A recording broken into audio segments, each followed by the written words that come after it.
Direct Service Garage Doors. We are your one-stop shop for all things garage door. From garage door repair and broken spring replacement to new garage doors and openers, we do it all. We're proud to be among the highest-rated local garage door companies in all of Northwest Arkansas. Our highly trained technicians are available 24 hours a day at no extra cost to you. So if you have an emergency, call us today, 479-203-5880, or visit our website at directservicenwa.com. Don't wait days. We'll fix it now. At Direct Service Garage Doors, we are your one-stop shop for all things garage door. From garage door repair and broken spring replacement to new garage.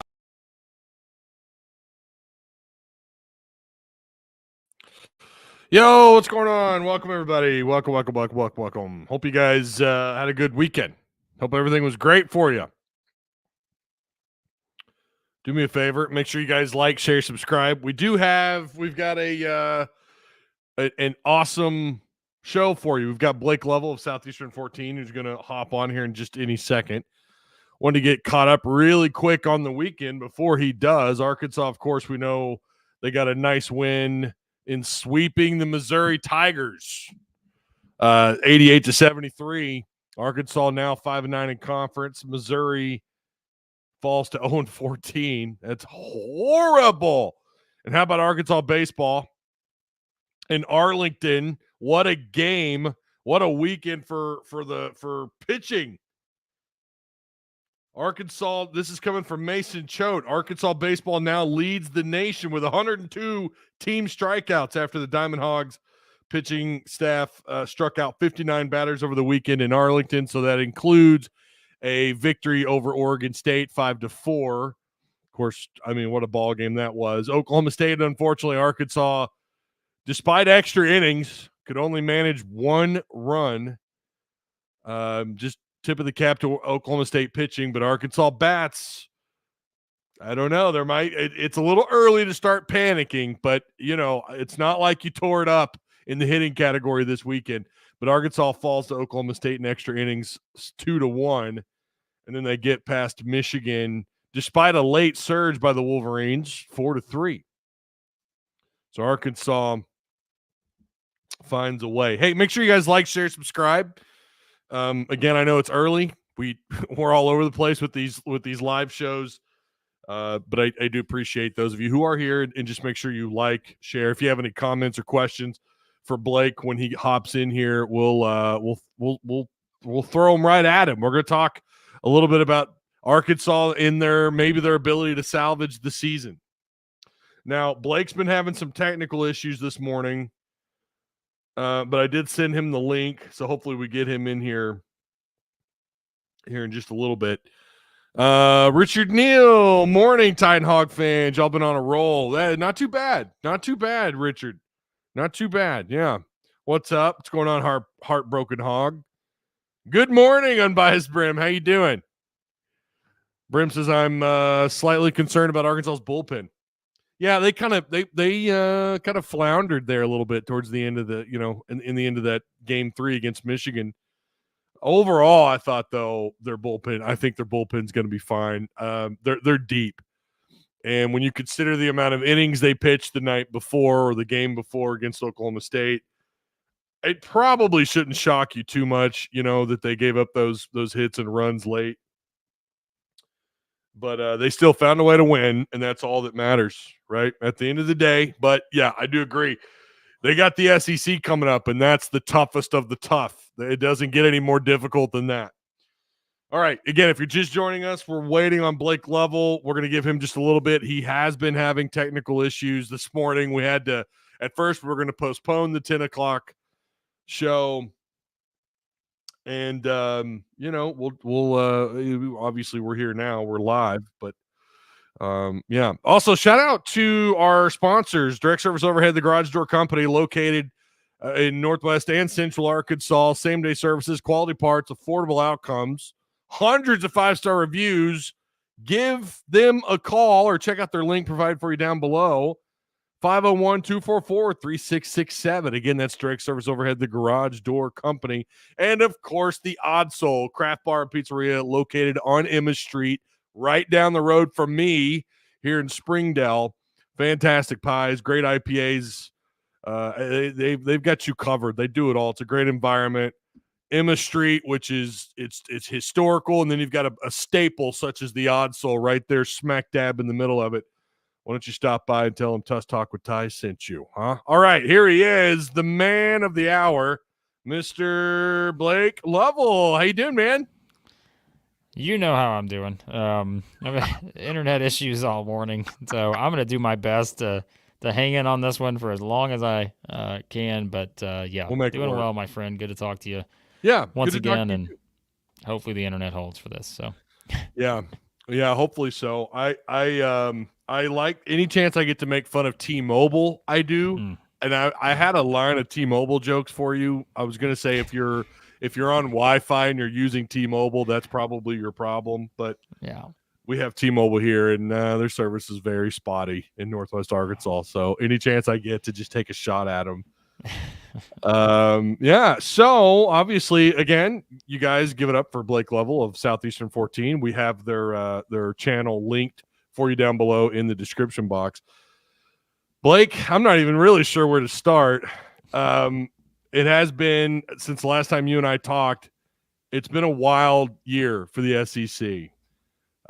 Tennessee right now, Tennessee and Alabama tied in the conference at 11-3, 21-6 overall is Tennessee, 19-8 is Alabama, but then you've still got South Carolina and Auburn kind of creeping around down there at 10-4 in conference play. What have you made of the top of this league so far? Yeah, I think it's very clear that like the top part of the league is probably as strong as we've seen since that 2019 season where you had, the 4 28+ win teams, LSU, Kentucky, Tennessee, Auburn made the Final Four. Even Mississippi State was a top 5 seed that year. I think they got bounced by Liberty or whatever it was. So I think that it feels that way this season, although to me it's still, and we were talking about this on our power rankings that we tried to record today, Tennessee and Auburn have been consistently the two most probably complete teams all season long, just in terms of looking at the numbers and all that, because you can pick apart certain things, obviously defensively with Alabama. You've been able to pick apart Kentucky defensively at times. Florida's been the same way, although they've gotten better. Just I think as Alabama just gave up 117, but overall, Alabama has gotten better defensively. I think just even if it's just a little bit, they have gotten better. The numbers tell us that. Kentucky, we've seen a little bit of improvement there for them too defensively, but South Carolina, great defensively, have offensive issues at times. So that's how I think you kind of have to look at these teams is, there are things you can pick apart with pretty much every team, but it does still feel like Tennessee and Auburn are the two that seem to have the fewest weaknesses. And, will it play out that way? I'm not sure because there's so much upside even with an Alabama who can score as well as anybody. There's upside when Kentucky plays like they did on Saturday. There's upside when South Carolina defends like they usually do. And again, Florida, I think, is a team that has tremendous upside offensively, and they're getting better defensively, like I said. So, yeah, I think it's kind of a fun time to look at the top half of this conference and see that there's a lot of second weekend and beyond type teams if they all are able to kind of meet that potential that we've seen from them this season. This does feel like, and I know I probably said this last year, this feels like a year where the SEC could really move past Sweet 16 status. Couldn't do it last year. Maybe they can do it this year, and it feels like maybe more than just a couple of teams could do that. And you mentioned Tennessee and Auburn. South Carolina has been, to me, the biggest surprise this year. I'm not sure what's more surprising, South Carolina's rise or Arkansas's fall this year in 2024. I'm with you. This is going to be I was going to pull up Lenardi. I don't know what Lenardi has. He's probably still got 8 or 9 in out of the SEC into the tournament. Yeah, I wonder if I look at Ole Miss and I think they're playing their way out of this thing. A&M is getting close too, I think, to playing their way out. And that's what everybody, I feel like a week ago or 2 weeks ago, I'm hearing everybody like, oh, the SEC is for sure going to get 9 teams in. I'm just, at the time, I'm like, guys, it's not going to happen. Like, somebody's playing their way out of this group. And potentially, I said it, there's a very likely chance that A&M and Ole Miss are playing their way out of this thing because they just don't, I think, have enough. And we've seen just the way both of them have been playing. There's not enough room for error there for these two. And meanwhile, like, we had those 4 teams, Ole Miss, A&M, Florida, Texas, or Ole Miss, A&M, Florida, Mississippi State were the 4 teams like 3 or 4 weeks ago where you're looking at it and you're like, those are the 4 bubble teams. Who's going to get in, who's going to get out? Florida and Mississippi State are pretty much close to lock status, I think, now. A&M and Ole Miss, I would probably say if you fielded the tournament today, I just don't think they would get in. They may be 2 of the first 4 teams left out, but I don't think these 2 would get in today. And so, yeah, but again, it's like even if you got 7 in, it's like, well, it's not 9. The overall number doesn't matter. It's the strength of the teams that are in there. Exactly. And I think this is where if you did get 7 in, I don't think Florida's going to be able to make the run that they need to make to kind of get it into that top maybe 6-ish seed, something like that. But if you think about it, if Mississippi State, I think it'll be hard for them to, get into like a top, I don't know, like top 6 seed or something. But they do have opportunities. They still got Kentucky, Auburn, South Carolina. So those are all winnable games potentially that they could boost their resume. If you only get 7 teams in, you could potentially have all 7 teams be like top 7 seeds. And so that, I think, stronger than saying, hey, we got 9 teams in. And, oh, by the way, the final 2 were both in Dayton. Like, who cares at that point? Like, just give me the strength of having 5 teams that are all top 5 seeds, maybe a 6 seed and a 7 seed. I'll take that any day over just the number of teams that you get in. So yeah. Well, it's like you said, too, it's the quality of the teams that get in. Yeah. So, and I think, there are a few here, and I like I said a second ago, this does feel like a year where maybe the SEC can get at least a couple beyond the Sweet 16 into the Elite 8, maybe a Final 4. Tennessee continues a little bit of a bumpy, some bumps, but when are there not, for most teams? You look at Kansas this year, Duke this year, even given their circumstances, like You just never know. Sometimes the lights just come on, and we know the history that Tennessee has in the tournament, and we know that Barnes isn't exactly stellar in March, but maybe this is the year they kind of they get it put together. Arkansas, by the way, someone's asking about the net ranking. Yeah, Arkansas right now is ranked at 121. Blake, you know what I'm going to ask you. You know it's coming. I'm sorry, 0. I'm just telling you. I'm sorry to spoil the party, but like, I know what the question's going to be because I have been asked this question over the past week. I can't even tell you how many times I've been asked this question about Arkansas, and I knew what you're going to ask, and I'm like, all right, I've got the number. It's right here, 0. It's a big fat 0. Yeah, like I'm sorry, and not trying to make fun of the situation or anything, but like it is true. Like there is no path to the NCAA tournament, even if you went out. It's just not happening. Like you mentioned one of the reasons why, and there are multiple reasons, but that's one of the reasons. Like keep in mind, right? It's the quality of your schedule. Arkansas would love to have Tennessee's schedule, the Final 4 games, but they don't. Arkansas would love to have Alabama's schedule, the Final 4 games, but they don't. They have their schedule, which includes 2 games against teams that are not going to move the needle in any way, shape, or form. Vanderbilt game, in all honesty, probably brings you down in the net. It will bring them down in the net. Even if they win it, they'll drop. It'll happen. Like, we just know how the net works. So just guarantee you're 119 now or whatever. After you play Vanderbilt, no matter how much you beat them by, you're probably going to drop at least a spot. That's how the net seems to work these days. At Kentucky, sure, great opportunity. But Kentucky's not, like, they're not a top 5 team in the net. They're probably top 20, 25, something like that. I think that's. Are they somewhere 19. in their 20s? 19. So, yeah. LSU game, I mean, it's a home game. It's just not going to, do a lot for you because LSU's not an NCAA tournament team. And then at Alabama, sure, that would be significant. That would give you a boost, but it's not going to give you the boost you need to, get into the tournament. So best case scenario, even if they went 4-0, they would finish 18-13. They'd be 500 in the SEC, which we always talk about. I just don't think I don't know that really matters. I mean, we saw Mississippi State get in last year at 8-10, right? So I don't think that having to get to 500 is necessarily something that is holding a lot of strength, but it is for Arkansas because they have to get to 500 because they got to win all these games. They can't afford a loss anywhere. And yeah, I mean, maybe at that point it's like, all right, you go into the SEC tournament and yeah, like 20 wins, right? If that's the number you're shooting for. But the fact is, right, too, let's just play the scenario. Arkansas wins out. That gets them to 9-9. They'd probably be, my guess, they'd probably be the 8th seed in the SEC tournament at best because they're not going to eclipse Mississippi State. I just don't think. I think the top 7 staying the top 7 in whatever order. I think so too. And so I think at best you're looking at the 8th seed. So then you're going to play the 9 seed, which in all honesty is probably going to be another team that's right there on the NCAA tournament bubble, right? It could be, let's say that's an A&M or that's a Ole Miss or somebody like that.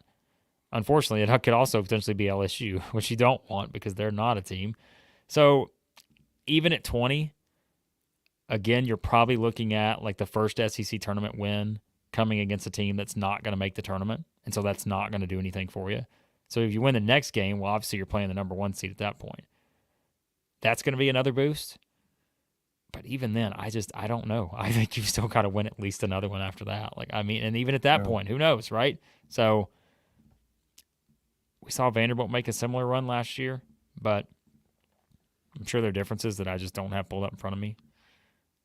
Yeah, A&M 2 years ago, wasn't it, when they went on that run? A&M made the run 2 years ago. Yep. So, and both teams still got left out, and in both cases were not even close to the tournament. Like they were at least 4 more spots out. So I think Arkansas's put themselves in too big of a hole here. Here's Lone Sportsman Outfitters. Let's be respectful, fellas. Not saying it will happen, but if Arkansas wins the SEC tournament, that's an automatic bid. Not going to happen, but don't act like it couldn't happen. I just don't see Arkansas doing that. they'd have to do something they haven't done all season, and that's be consistent. Yeah. I mean, they just got their first back-to-back SEC wins of the year. Yeah. They just did it. Like all year long. And they just do it. And they're not even against, don't get me wrong, A&M was a nice win at Texas A&M. That was actually really, really great win for them. But then you got Missouri, I mean, you're expected to win that at home and who you'd already beaten on the road. Now you got Vanderbilt. So they should never say never. You never know with this team, like you said, show some consistency, something they haven't done a lot of this year. But it's just such a long, difficult road for Arkansas to get in, and I that's why one of the reasons why I wanted to bring you in, because I've had just people arguing with me left and right, like Ty, never say never, never say never. I'm like, listen, I've got Blake Lovell here, okay? Let me just get in his DMs again, and I'm going to bring him on, and just so you guys can hear it from him, who's a much higher basketball mind, especially in the SEC, than I am, and he's telling you it's probably not going to happen. So I wanted to ask you too. Yeah. Oh, no, go ahead. No, I was just going to say, like, if you want to even feel like there's a decent chance, you're talking about a 7-game winning streak beyond the 2-game winning streak you already have. So you're asking Arkansas to win 9 games in a row. Right? Yeah. I mean, that's a tall ask. And that's not that he hasn't won at Rupp. We know Muss has gone inside Rupp and he's won there. LSU already spanked you, but that was a little while back, and that was at their place. And then you got to go to Alabama. I mean, potentially a top 10 team by the time you play them. Right now, I think they're 13th.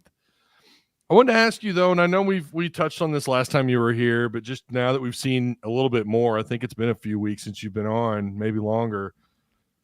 And I have heard you guys talk about this a little bit, but just for my audience and for the folks who maybe haven't watched Southeastern 14, by the way, what are you doing? I mean, if you're a fan of SEC basketball, you need to be over there. I know Arkansas season's kind of, it is what it is, but if you want to listen to some fantastic breakdown of college basketball in this league, those guys do it over there, Blake Lovell and the crew. But in your honest opinion,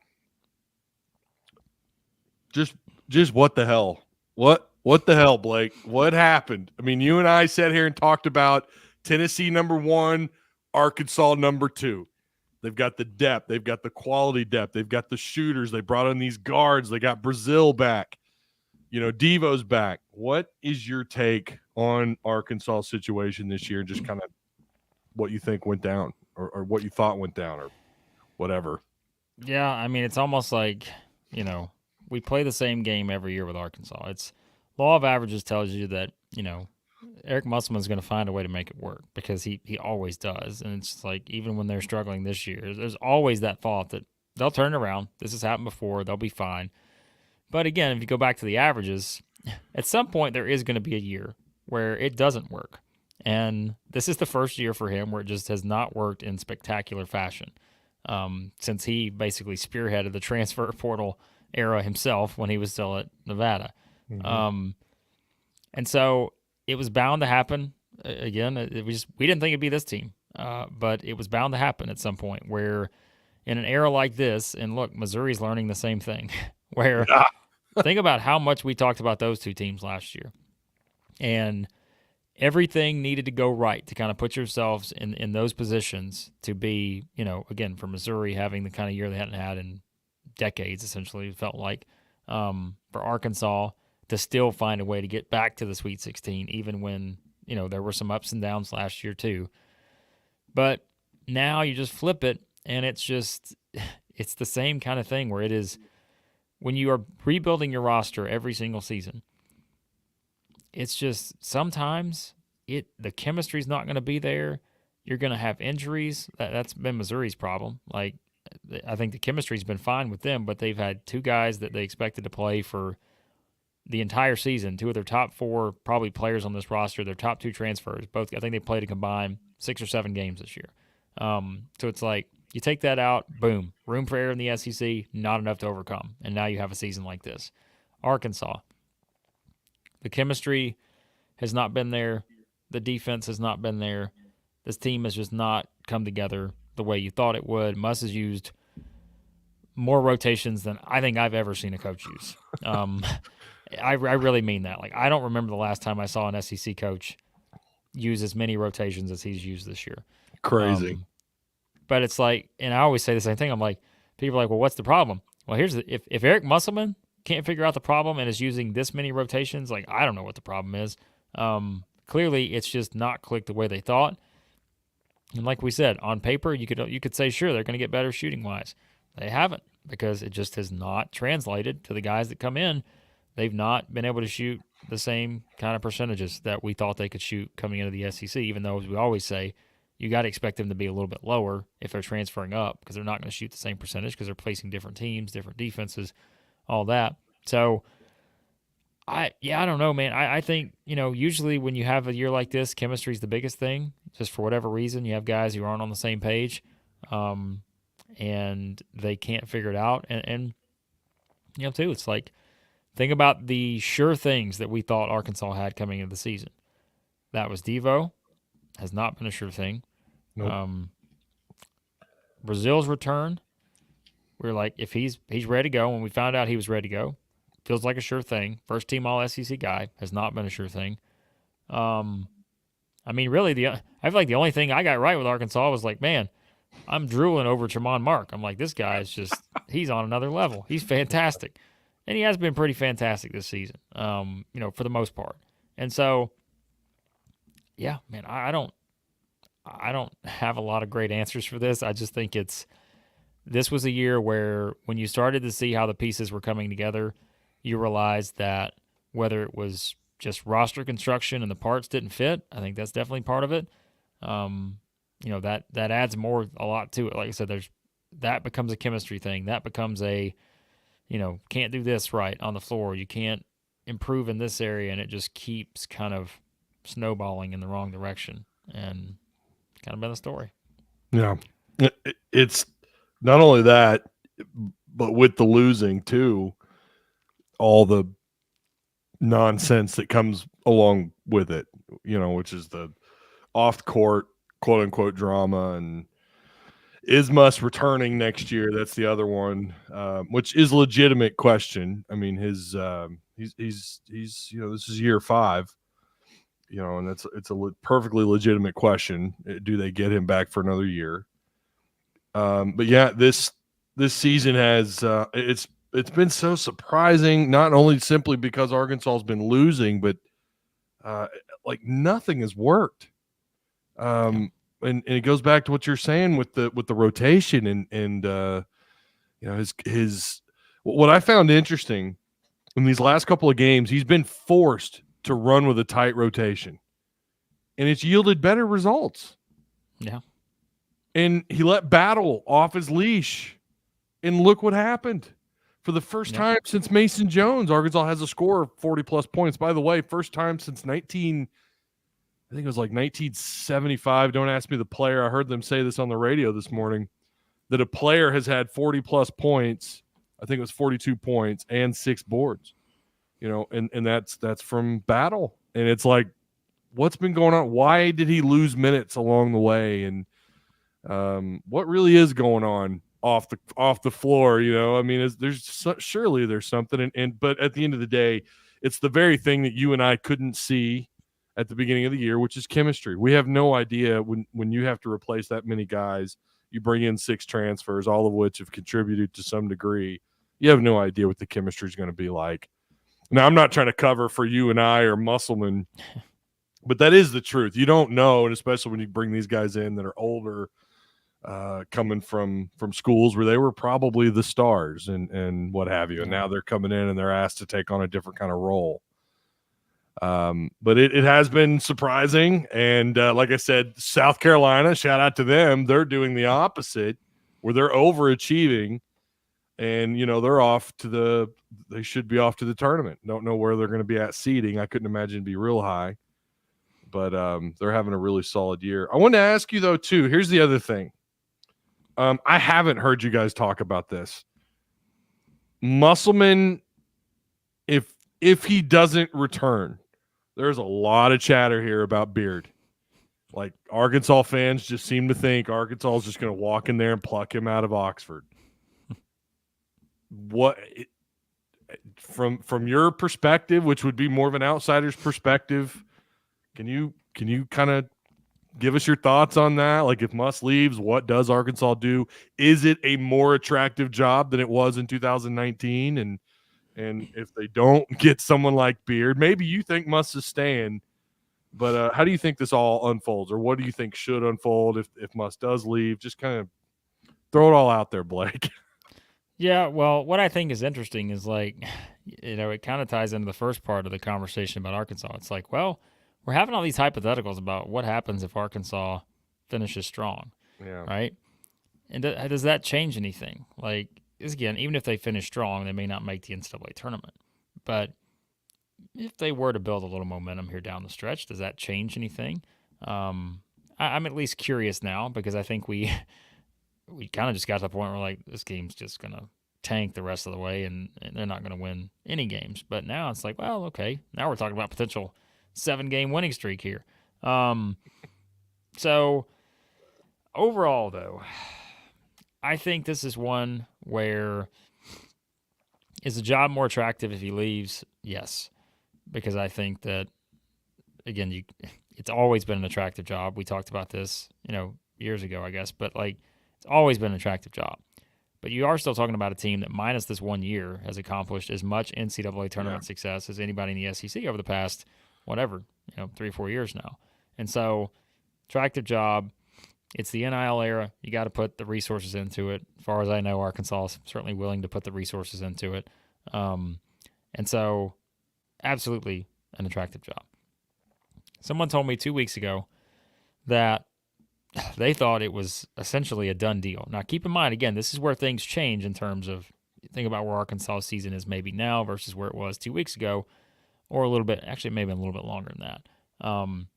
But they said, look, unless something significant changes, he said, here's the deal. And this is someone that I probably, basketball-wise, I'd put him top 3 in terms of guys that I would trust the most with this kind of information. He's like, here's what's going to happen. Like, Muss is going to leave. They're going to go get Beard. Beard would absolutely 100% say yes to the job. And I said, it may be as simple as that. I'm like, well, I said, here's my pushback. I said, you know how this works. I said, when it comes to coaching care, so it's never as simple as you think. Like, it's not going to be as simple as that. I said, that would be the one pushback I would have. I don't know if it's going to be that simple because, like you said a minute ago, let's call it what it is. Ole Miss is going to do something because look at the resurgence they've had this year. Even if they don't make the tournament, they've still exceeded expectations. They're still a program that is clearly, under Chris Beard, heading in the right direction. But if you're comparing basketball jobs, Arkansas is a better basketball job than Ole Miss. There's no question about it. But it's also the question of, in this era, does that matter as much? Because if you have a school that's willing to put in the resources, whether it's NIL and all this other stuff, like everyone in the SEC has money. Like, we're not where we used to be, where it's like, okay, it's just this school doesn't have any money. They can't pay anybody. Well, we know that's not true with Ole Miss. They can absolutely pay the money they need to keep Chris Beard. It's just a matter of what does he prefer and what would he want to do. So listen, if Eric Musselman winds up at Louisville, we've all heard the rumors. That was also what I was told in the conversation I had 2.5, 3 weeks ago. If things keep trending in the direction they're trending in now whether that meant wins, any of this other stuff, he said Eric Musselman's going to be the next coach at Louisville. I said, okay. Okay, there you go, right? But it's also like, well, Chris Beard's going to be the next coach at Arkansas. I'm like, okay, well, that sounds wild to think, but could we all see it? Sure, we could all see it. But I always get a little hesitant about this kind of stuff when you get this information when there's half the season left in SEC play. And so it's like there is still a lot that can happen. And to say, like, you heard the stuff, I'm sure, like Muss is out there, campaigning for the Arizona State or Minnesota job. And at the time I'm thinking, guys, come on now. I get all like the back channel stuff and everything that can happen, but I do get hesitant sometimes when you hear that stuff, when you still have a lot to play. And let's not act like this is a program that's coming off of a 5-28 season last year. You know, it's a lot can change in 1 year, and clearly a lot has changed this year at Arkansas. But I can't say that I am just completely sold on the idea that I think this is just going to be that easy in terms of a decision and or all the dots connecting that sends him there, Beard here. Like, we'll see, but I'm not as convinced just yet. But it is some good information, I would say, that I usually receive from this person. So. A lot of moving parts. I mean, we've also not heard, and I said this a few weeks ago, if we don't start to hear rumblings of an extension being cooked up by the athletic department, by Hunter Yurachek, by the end of February, then I'll start to really, really buy in to this being a thing. Now, some ADs are really good about hiding that, about hiding. All of a sudden you'll just hear about a random extension to a coach being given and their fans just blown away like, oh, wait, what? Didn't know anything about this. So maybe it's been in the works and we don't know anything about it. Although considering, the people that I have chatted with that have pretty good connections to the U of A, I've not heard anything yet about any extension. Not a peep. Rumors. Yeah. And Muss's contract, I've always felt like kind of favored him. I mean, he came out the victor in that extension that he was given a couple of years ago or whatever it was.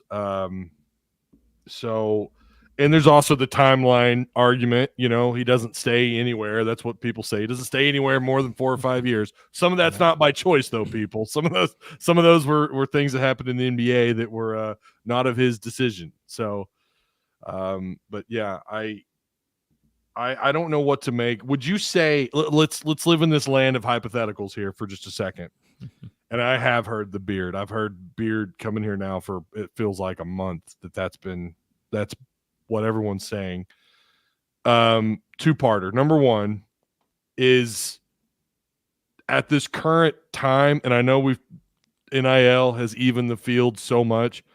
Doesn't going to Louisville feel like a lateral move right now? I mean, I know historically Louisville is a great program. I'm not knocking that at all.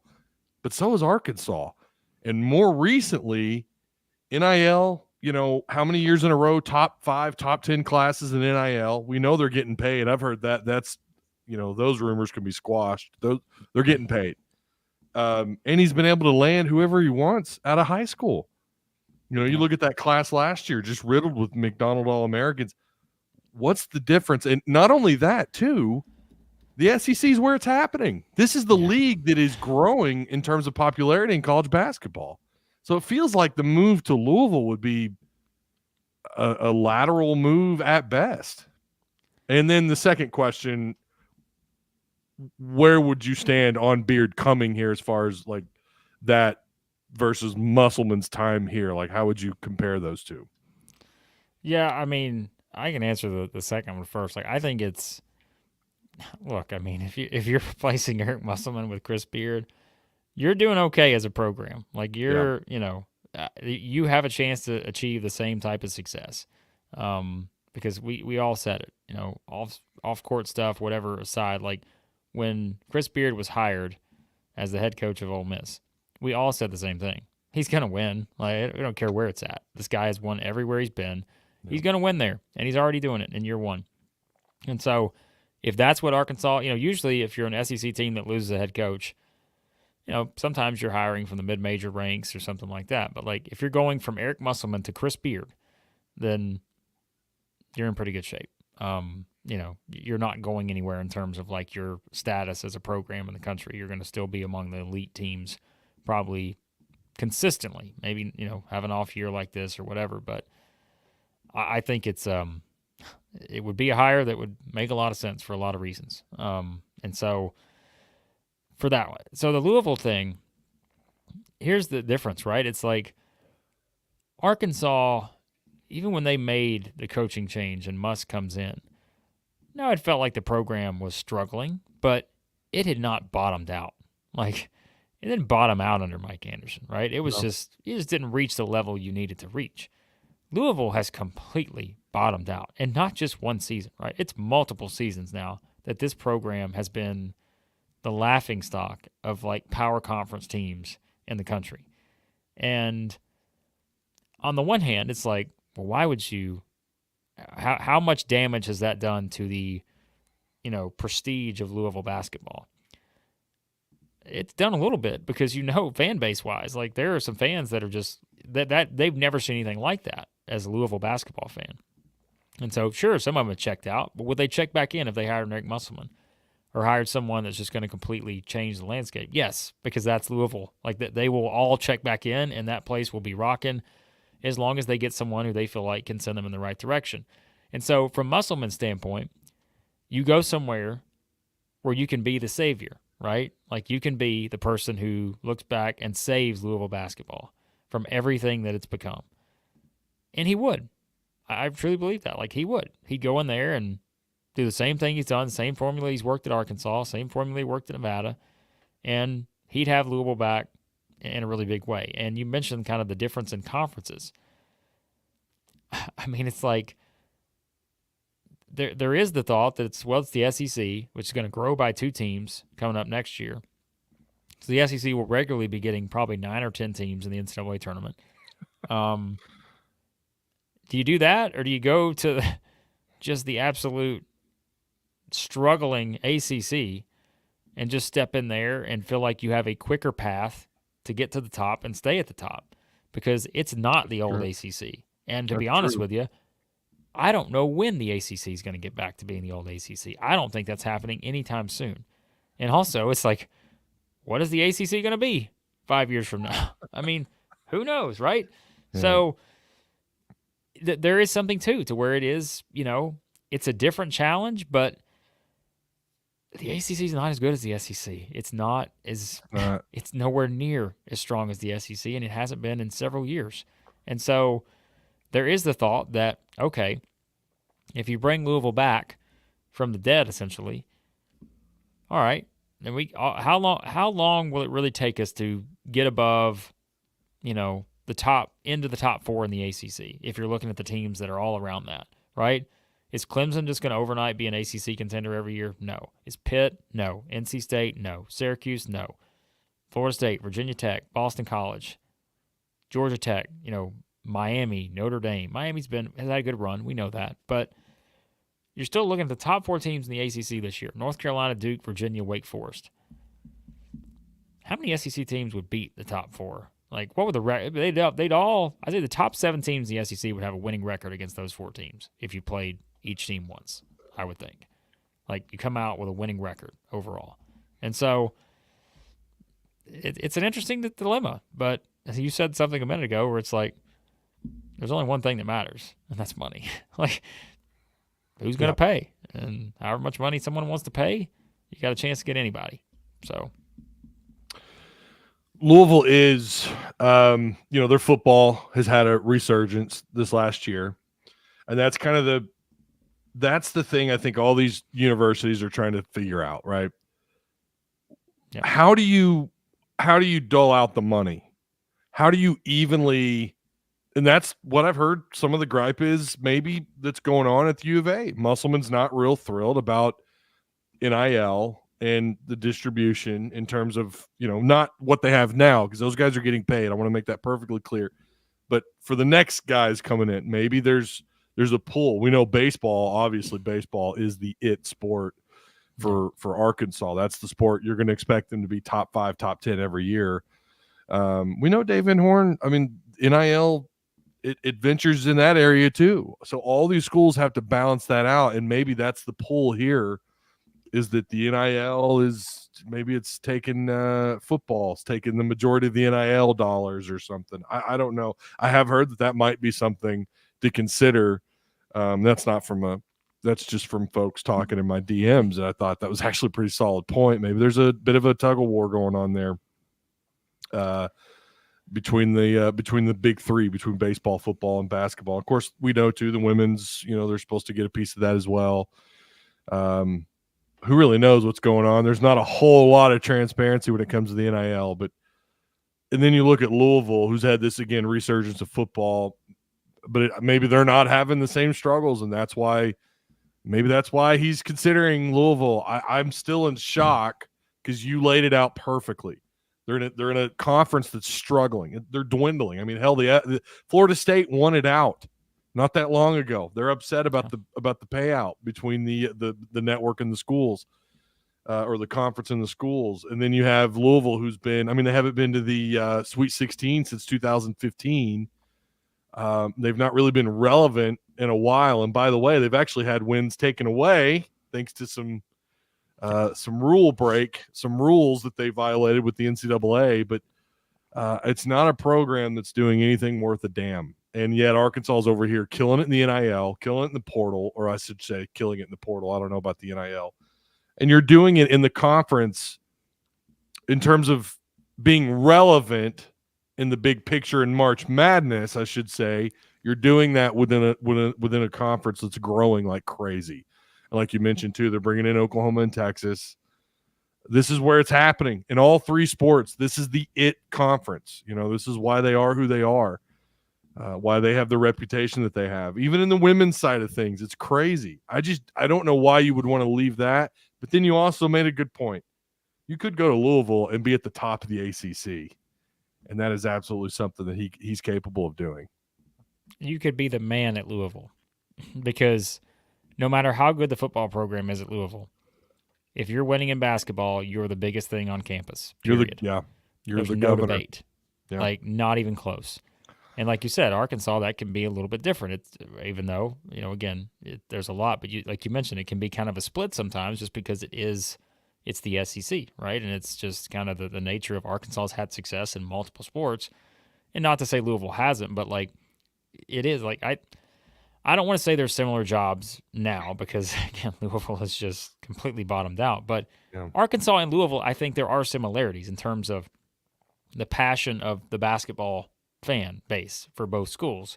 And again, though, it's like we always talk about, like, it's the state of Kentucky, right? Kentucky and Louisville basketball, it used to be everything. Mm-hmm. And what happens too, if you're Eric Musselman, you're looking at it this way too. It's like, let's say Kentucky loses in the first round of the NCAA tournament this year. Well, what does that do?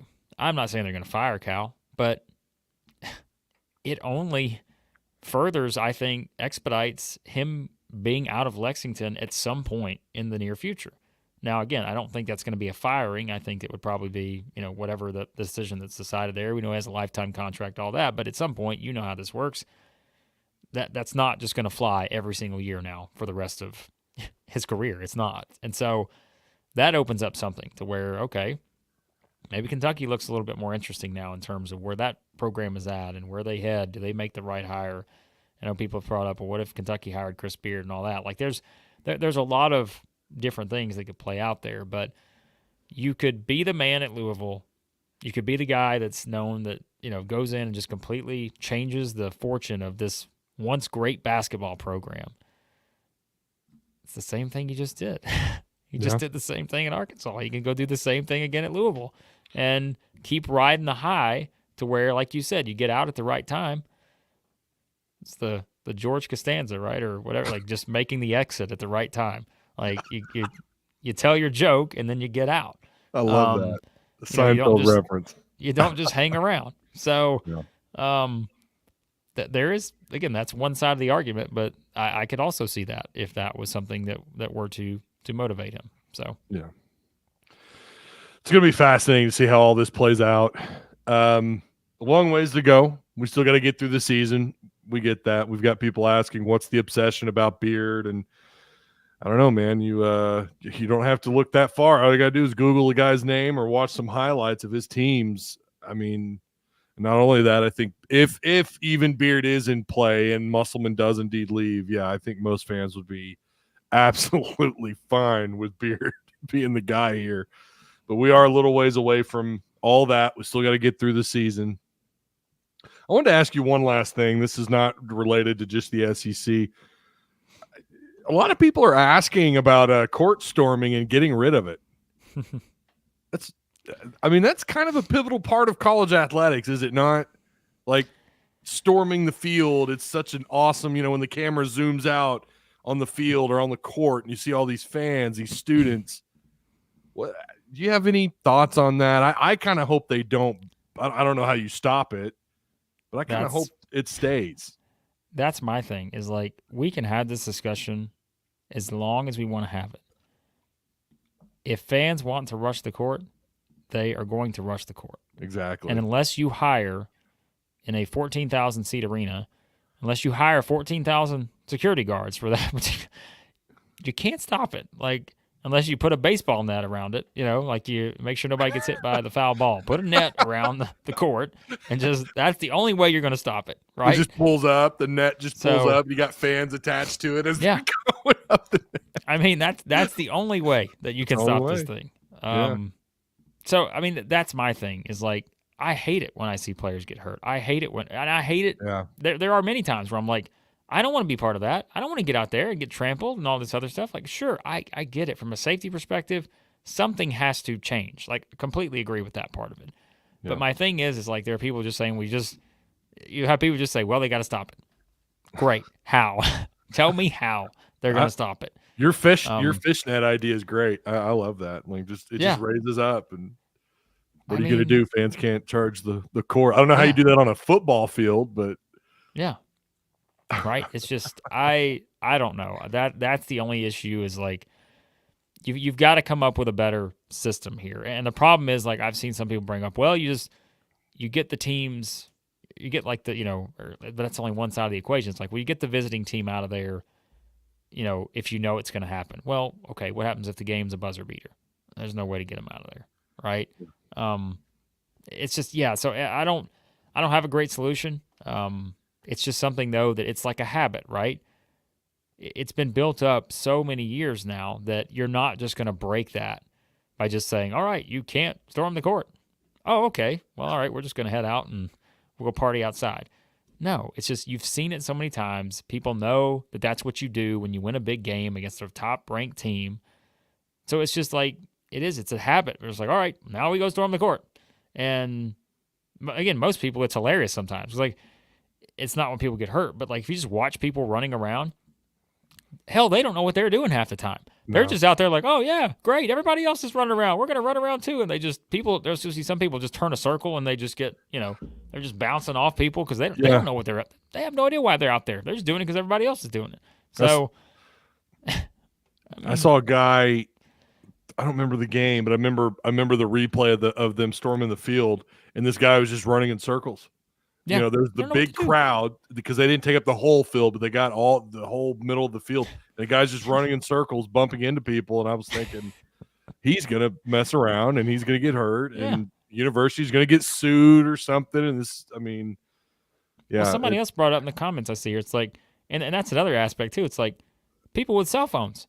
They don't know what's going on around them because they're trying to take pictures or videos, and they have no idea the world around them that's going on as they have this in their hand.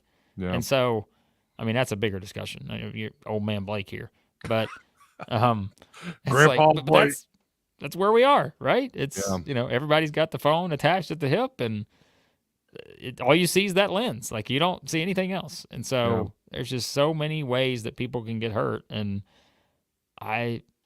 something has to be done to make it safer, but I'm not gonna act like I have the answers because I don't. I just think you've ingrained it in fan bases now to where you're not breaking that unless you just, even if you have people like, please don't rush the court. You will be arrested. Great. Let's rush the court. Like, that wouldn't do anything. How are you going to arrest right. thousands of people coming down? It's not going to happen. No. You'll get a few. You'll get a few stragglers, but you're not going to have the impact you think you're going to have.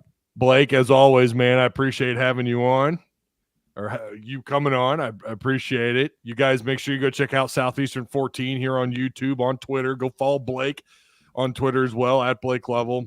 Actually, it's at Blake is it underscore Lovell? The Blake Lovell, the one and only. That's what it is. The Blake Lovell on Twitter.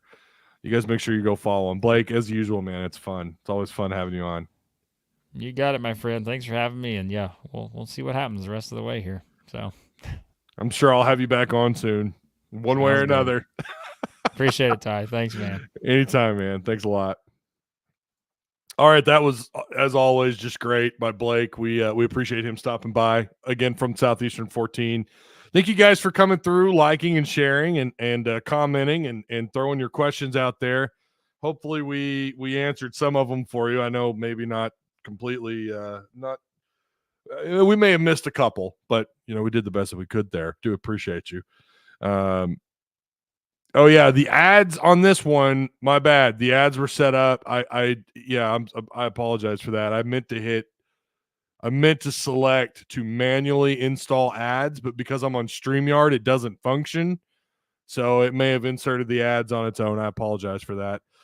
And also I was in a hurry trying to get this all put together. I knew Blake was having some technical issues this morning. So again, make sure you guys on your way out, like, share, and subscribe if you're new here. And shout out to Patreon supporters. You guys, you're a big part of this, and I do appreciate you. We're gonna have an announcement on the cards that are going to be handed out next month for the month of February.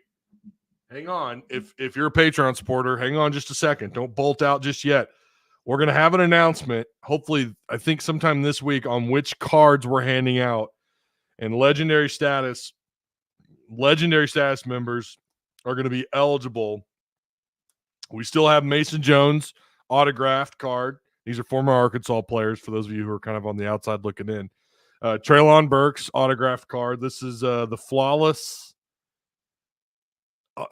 edition, card 9 out of 10. We've still got the Treylon Burks chrome rookie card, by the way.